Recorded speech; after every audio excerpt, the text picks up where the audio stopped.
E voltamos com o quadro Superação aqui na sua Rádio Coração, nesta tarde, onde estamos falando com o Manuel Francisco de Caires, que já relatou um pouco da sua história, da sua infância, da sua juventude e também do seu casamento, da sua família.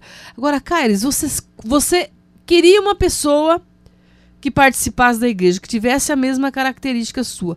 Você conseguiu isso e você continua hoje participando da igreja? Como é que é isso, essa caminhada? Sim, claro, eu continuo, nós continuamos, né? Aqui em Dourados, eu tive a oportunidade de ser catequista para adulto. Eu fui catequista durante de qual comunidade? 7 anos da comunidade São Paulo Apóstolo. Que continua lá? Que pertence lá ao Sagrado Coração de Jesus. Aí, vamos lá então, eu fui catequista de adulto, participei do Encontro de Casais com Cristo. Sim. Fui ministro extraordinário da Sagrada Comunhão, fui coordenador da comunidade por um tempo, que mais? Hoje eu faço parte da Milícia da Imaculada, o qual eu até faço parte do conselho da milícia. Aqui em Dourados. Aqui em Dourados. Também lá na nossa comunidade, o padre está formando um grupo de casais em nova união, a qual nós estamos envolvidos com isso, né? Certo. Estamos nessa equipe que não foi possível iniciar agora em novembro, por uma questão de calendário, mas que para o ano 2015 vai acontecer. Muito bem. Agora, Caires, você teve uma vida praticamente muito organizada, muito tranquila, mas eu estou com um livro aqui na minha mão que você está lançando, inclusive nós estamos lançando ele hoje aqui na Rádio Coração. Você já trouxe esse livro ano passado, né? Eu estava de férias. É um livro que tem aí 228 páginas, que tem o título de Meu Infarto e Minha Fé. O que aconteceu com você? Porque você teve uma vida muito tranquila, mas de repente um livro com esse tema, Meu Infarto, Minha Fé. Conta para nós. Então, o que acontece aí é o seguinte: em dia 16 de outubro do ano de 2013, eu estava fazendo uma atividade física no meu trabalho e, de repente, eu sofri um infarto. Ah, é? Né? Sofri um infarto. E como é que é sofrer um infarto? O que é isso? Como que é? Conta pra nós. Você quer dizer o quê? Os sintomas? O sintoma, o que você sentiu? Você passou muito mal? Como que foi? Então, eu comecei, depois da atividade, eu comecei a sentir uma dor muito forte no peito, né? E essa dor, ela irradiava para os braços, e com aquela sensação de que parece que você está entalado, alguma coisa assim, e aquela sensação de que parece que você vai morrer. É difícil, muito difícil. Realmente dá um desespero, né? Só que de antemão eu já vou dizendo para os ouvintes que, se caso alguém tiver algum sintoma semelhante a isso aí, não vai achar também que você está infartando, porque não, mas a pessoa tem que ficar atenta também, né? Tem que ficar atenta. Existem várias outras coisas que outros sintomas, né? Outros sintomas que pode levar a pessoa a ter sintoma parecido com isso, na realidade isso é outra coisa. Exato. Até um motivo de estresse, alguma coisa assim. Uma ansiedade pode também ter sintomas parecidos com isso aí. E não, a pessoa com isso não vai estar infartando. Né? Sim. Então, mas aí eu tive... Agora, o interessante de tudo isso aí é que em todo momento eu fui extremamente abençoado. Por quê? Eu tive um infarto para partir para a enfermaria. Porque no meu trabalho tem enfermaria. Quando eu cheguei lá, havia um menino que tinha tido crise de cólica renal e ele estava dentro da ambulância para sair para o hospital.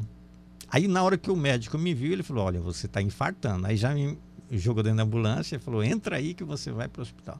Então, essa questão da rapidez, ela contribui muito para que eu tivesse sucesso naquilo que eu fui realizar. Chegando no hospital, aí foi feito o cateterismo, aquele negócio, e ficou constatado que eu estava com lesão, né, que a gente, no nosso leigo, a gente fala entupida, né? Com as artérias entupidas, mas na realidade são lesões. Ele falou: você está com 4 lesões, sendo que 2 de 90% e 2 de 30%. De modo que o cateterismo constatou isso e o médico veio dizer para mim: Aí veio conversar comigo, logicamente comigo, com minha esposa, depois que eu me restabeleci, né? Aquele susto inicial e quem trouxe com a medicação também. Aí ele veio falar comigo. Aí eu lembro que ele disse assim, ó, senhor Manuel, a sua situação é o seguinte, você, no teu quadro, você, normalmente eu não posso exigir que você faça cirurgia, mas, todavia, caso que nem o teu, normalmente se você voltar para casa, a possibilidade de você morrer dormindo é de 15%. A possibilidade de você vir a ter um problema em casa e chegar a vir até o hospital é de 45%. E o restante é a possibilidade de você chegar no hospital e ver o que dá para a gente fazer. Agora, eu não posso pedir para você fazer a cirurgia. Isso aí é uma decisão sua e da sua esposa. Aí eu lembro que eu falei bem assim, olha, doutor, eu sou um cara de uma vida muito regrada. Eu não fumo, bebo, quando eu bebo é uma bebida fermentada lá de vez em quando. Eu sou um cara que faz atividade física 4 vezes na semana, no mínimo. Eu sou uma pessoa que como, no mínimo, 3 tipos de fruta diferente ao dia. Isso é uma regra. Eu tomo 1 grama de ômega 3 todo dia. Eu gosto de comer semente de amêndoa, que diz que é muito bom, né? E mesmo assim aconteceu. Meu colesterol não era alto, era um colesterol na faixa de no máximo 248. E aí eu falei para ele, doutor, é o seguinte, eu tenho a consciência tranquila de que a minha parte eu já fiz, agora resta ao senhor, a minha vida está nas suas mãos, você vai agir de acordo com o que você acha que deve ser feito. E aí? E aí ele resolveu fazer a cirurgia. E você fez? Fiz a cirurgia. Bom, agora aí entra a questão interessante da coisa. Por isso que entra o meu infarto, minha fé. Isso que eu quero saber. Então, aí, quando eu estava lá, aconteceu uma coisa muito interessante, apesar de que a história é longa. Se você vai... Mas você pode resumir ela, pode. Vou tentar resumir. Isso. Então tá. Aí eu lembro que tem os fatos de humor também. Eu lembro que quando eu cheguei lá no hospital, aí a enfermeira falou bem assim, depois que eu tinha melhorado um pouco, né? Aí ela falou, você quer ver televisão? Aí eu falei, quero. Ela falou, qual canal você quer assistir? Eu falei, a Canção Nova. Aí ela pôs a Canção Nova. E uma coisa interessante também, Oséia, que aconteceu foi o seguinte, exatamente naquele momento da leitura do dia, que eu até depois eu conferi, não era a leitura do dia, eu acho que aquela leitura era de uma celebração que estava sendo repetida. Exato. E aí dizia o seguinte, aquela passagem em que o camarada, ele fez uma grande colheita, e falou, bom, agora o que vai acontecer? Eu vou armazenar essa colheita nos meus armazéns e agora eu vou poder beber e comer sossegado. Tô feito na vida. E aí Deus falou para ele o seguinte, não. Você poderá ser chamado ainda essa noite. Meu Deus. E o engraçado é que quando o padre foi fazer a homilia, ele começou bem assim. Ele olhou bem para a câmera e falou bem assim, e você que está aí na sua casa, está sentado aí agora, você está preparado se Deus te chamar hoje? Aí eu bati a mão no coração, meu Deus do céu, será que ele está falando isso para mim? Então tá. Aí, diante deste cenário, né, eu fiz o quê? Aí falei, bom, então qual vai ser a minha postura? Agora, minha postura é a postura que a igreja manda. Qual que é? Então, vou pedir para que seja chamado o sacerdote, para que eu faça a minha confissão e faça a unção dos enfermos. E receba a Eucaristia. Muito bem. E assim fiz, né? Foi feito. Foi feito. O padre foi lá, que aliás, graças a Deus, não faltou padre, foi uma leva de padre até boa no hospital. E aí, com isso, eu recebi a Eucaristia e lembro como hoje, eu botei a mão assim e falei, Senhor, eu estou preparado. Não estou pronto, mas eu estou preparado. Caso o Senhor queira vir me buscar. Meu Deus, que coragem! Foi um ato de coragem. Mas sabe por que eu fiz isso? Porque eu fiquei pensando comigo assim, olha, durante as celebrações, eu gosto muito, além disso, nós temos lá também as pequenas comunidades. nas pequenas comunidades nós trabalhamos o elo, e tem várias situações ali que a gente fala dessa questão de que você pode partir a qualquer momento, de que nós vivemos para a eternidade. E diante de todo esse cenário, eu falei, bom, agora eu não posso me acovardar. Eu tenho que chegar e tomar uma situação. Minha postura é, Senhor, como eu tenho 2 filhas, na época uma de 9 e uma de 10 anos, eu entendo que não é o momento. Agora, se o Senhor quiser me chamar, paciência, me dê um bom lugar. Perdoe os meus pecados e me conduza à vida eterna. Então, assim que foi feito. E diante desse cenário, eu senti que estava preparado. Presumi que estava preparado. Mas o que acontece? Aí, logo em seguida, na TV Canção Nova, estava passando havia um final de semana que ele estava tendo um final de semana de cura. Retiro de cura e libertação. Retiro de cura e libertação. Quem estava pregando é o padre Edmilson. Certo. Aí o que acontece? Isso, eu cheguei no hospital na terça-feira, eu cheguei no hospital na quarta-feira, e a cirurgia foi acontecer na próxima terça. Porque como eu tomei uma dose muito grande daquele dilatador, aí era necessário que eu passasse, esperasse ele deixar o efeito dele para que assim pudesse ser feita a cirurgia. Até porque era uma cirurgia de grande porte, botar 4 pontos de sofrimento, tinha que abrir o peito, aquele negócio, parar o coração, aí o sangue é bombeado por uma máquina, então é uma cirurgia bastante forte, né? Então, diante desse cenário, eu fiquei lá. Só que eu lembro que eu entrei na terça-feira, aí quando foi na sexta-feira eu assisti nesse programa aí, esse encontro, esse retiro, aí o padre Edmilson pegou e fez uma leitura. E nessa leitura ele dizia o seguinte, ele falava bem assim, a leitura do dia, ela falava daquela agora me fugiu, eu tenho escrito no meu livro aqui, certo. Aquela em que um profeta, não sei se é Ezequias, procura lá o rei Arã, é um negócio assim, e ele vai e diz bem assim, o Senhor mandou te dizer que ele vai te buscar essa noite. Você Meu irá Deus, morrer. de novo? Aí, o que acontece? Eu lembro que na leitura, ele pegou e fez o seguinte, ele virou o rosto para a parede, assim fala a leitura, e ele chorou copiosamente. Com isso, o Senhor concedeu-lhe mais tempo de vida.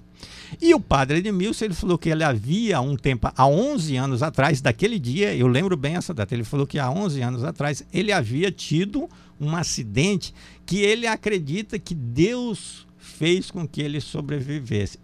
Não, um acidente não, ele teve um problema de saúde. E ele falando que ele sempre pergunta a Deus por que Deus deixou quis que ele permanecesse. E ele até tem um dado curioso que ele diz o seguinte, todo ano, na época do problema, eu pergunto a Deus, Senhor, o que o Senhor quer de mim? Já que o Senhor me concedeu mais um dia de vida. E naquela época ele falou, por que o senhor quer de mim, já que eu estou com 10 anos que eu sobrevivi? O que o Senhor quer de mim? E aquilo me chamou muita atenção.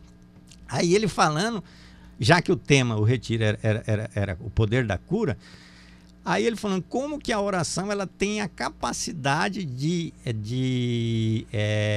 fazer com que a história possa pegar outro rumo. Muda de rumo, né? Muda a história.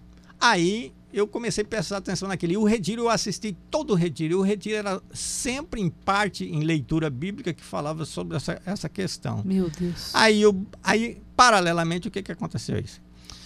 As pessoas começaram a fazer oração para mim. Eu comecei a receber uma quantidade muito grande de sangue, de doação de sangue, que inclusive até a enfermeira-chefe lá, ela foi lá querer saber quem era eu, em função da grande quantidade de sangue que havia recebido. Você tem muita amizade. Aí eu falei, não, isso aí provavelmente deve ser o pessoal da minha comunidade que foram doar sangue, né? E aí, minha esposa falou, fulano de tal disse que estava orando por você e tal, e aquilo tudo foi fazendo que eu começasse a ver a coisa de outra forma. Aí eu falei, não, Senhor, então sendo assim, eu estou à sua disposição. E isso está no livro também. Você vai ver que tem uma passagem que diz bem assim, o céu pode esperar. E eu transcrevi isso a ele, dizendo que, então, o céu pode esperar. Porque me fez lembrar de Santo Agostinho. Santo Agostinho, numa dos seus escritos, ele diz assim, a eternidade é extremamente longa para nós termos pressa de morrer. A eternidade é extremamente longa para nós termos pressa de morrer. Então nós Que temos coisa, que hein? procurar viver bem para viver aqui e aqui cumprir com a nossa tarefa, até porque a eternidade é extremamente longa. Muito bem, olha só. E hoje você está recuperado, né? E hoje eu estou... Tá, mas o que acontece? Não foi tão simples assim, Não? Não foi. Eu lembro que no dia da cirurgia, a cirurgia era para começar às 7 horas da manhã. Às 6 horas eu estava dentro do centro cirúrgico. E aí, quando eu fui para o centro cirúrgico, aguardando a presença dos médicos, né? Do cirurgião. Aí, quando o cirurgião chegou, ele começou a conversar comigo. Aí ele falou bem assim: seu Manuel, não tem alguma coisa errada com você, não? Eu falei: por quê? Ele falou: que eu estou falando com você, você está olhando para o outro lado. Ele falou: você está me vendo? Aí, quando eu olho para ele, eu não estava vendo ele. Assim. Eu perdi a visão totalmente. Meu Deus. Passou mais um pouco, que aí já foi ele que me falou depois, né, depois do fato ocorrido. Ele falou que eu tive convulsão. Que eu tive convulsão e voltei a infartar antes de começar a cirurgia de novo. E eu lembro disso, eu senti uma dor muito forte no peito. E quando nós fomos falar da cirurgia inicialmente, eu falei: doutor, mas e essa cirurgia? Tá, você me explicou o que acontece, tá, mas eu quero saber o risco desse negócio aí. Ele falou: não, como você é uma pessoa assim, assim, assado, você tem os seus cuidados, você não bebe, não fuma, não tem diabetes, então 5% de risco. Eu falei: tá bom, então eu tô no lucro ainda, 5% Tá certo, de risco. Mas o que acontece? Em função de eu ter perdido a visão, em função dessa convulsão que eu tive, em função de eu ter infartado de novo, ele foi lá e falou para minha esposa: olha, a situação dele é assim. No entanto, o que acontece? Se você quiser que eu faça a cirurgia dele, eu faço. Só que aí eu não dou mais nenhuma garantia, porque agora são 95% de risco de morte. Meu Deus. E foi engraçado também, porque quando eu estava lá no hospital, eu tinha tomado a decisão de escrever um livro contando a minha história, antes do dia da cirurgia. E lá, quando eu estava na cama, eu comecei a rabiscar. Começou a escrever o livro. Comecei a rabiscar a primeira página. Meu e infarto. Aí eu lembro que ele foi lá falar comigo, e no dia antes da cirurgia eu falei: doutor, comecei a escrever um livro hoje, o senhor vai deixar eu terminar esse livro? Ele falou: não, o que depender de mim, eu irei fazer. Então, aí minha esposa saiu de lá, foi orar no Santíssimo, avisou ao padre Alexandre, e aí as pessoas começaram uma corrente de oração muito forte. E eu acredito, e no livro está escrito isso, que eu acredito que eu sobrevivi graças à intercessão das pessoas. Muito bem, é o quadro Superação. Você viu aí a importância de a pessoa ter uma vida comunitária junto com a sua família. Vamos ouvir um pouquinho da música Um Barco Esquecido na Praia. Eu volto aí falando do lançamento desse livro que o Caires fez, Meu Infarto, Minha Fé. Voltamos já já. Fé.